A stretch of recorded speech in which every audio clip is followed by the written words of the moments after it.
প্রায় ২ সপ্তাহেরও বেশি সময় ধরে ভয়াবহ দাবানলে পড়ছে যুক্তরাষ্ট্রের ক্যালিফোর্নিয়া অঙ্গরাজ্যের লস অ্যাঞ্জেলস। ভয়াবহ এই দাবানলে পুড়ে ছাই হয়েছে হাজার হাজার ঘরবাড়ি, গাড়ি ও অন্যান্য অবকাঠামো। অবশেষে সেখানে বৃষ্টি হওয়ার সম্ভাবনা তৈরি হয়েছে।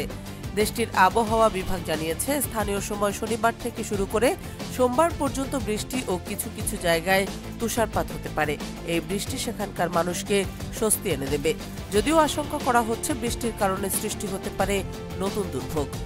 লস অ্যাঞ্জেলসের কিছু জায়গায় গত ৮ মাসে একবারও বৃষ্টি হয়নি। এতে করে আবহাওয়া বেশ শুষ্ক হয়ে পড়েছিল।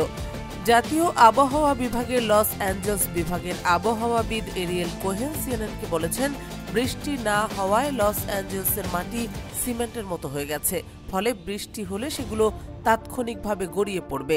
তবে যদি বৃষ্টি ধীরে হয় এবং পুড়ে যাওয়া অঞ্চলগুলো পানি শোষণ করে নিতে পারে, তাহলে বৃষ্টি উপকারী হবে।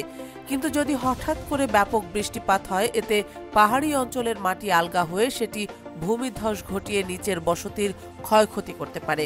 এছাড়া আগুনে পোড়া ধ্বংসস্তূপও বৃষ্টির পানিতে গড়িয়ে যেতে পারে।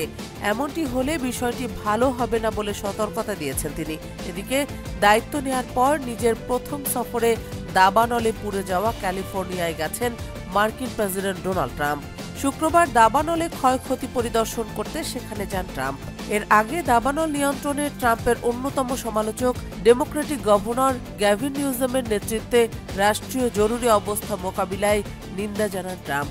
ট্রাম্প তার স্ত্রী মেলানিয়াকে নিয়ে প্যাসিফিক প্যালিসেডস এলাকার ধ্বংসাবশেষ পরিদর্শন করেন এবং তারপর স্থানীয় নেতাদের সাথে একটি গোল টেবিল আলোচনায় অংশ নেন, যার মধ্যে লস অ্যাঞ্জেলসের মেয়র কারেন বাসু ছিলেন। এ সময় তিনি একটি নির্বাহী আদেশে স্বাক্ষর করার প্রতিশ্রুতি দেন, যা রাজ্যের উত্তরাঞ্চল থেকে দক্ষিণে পানি সরবরাহ করবে।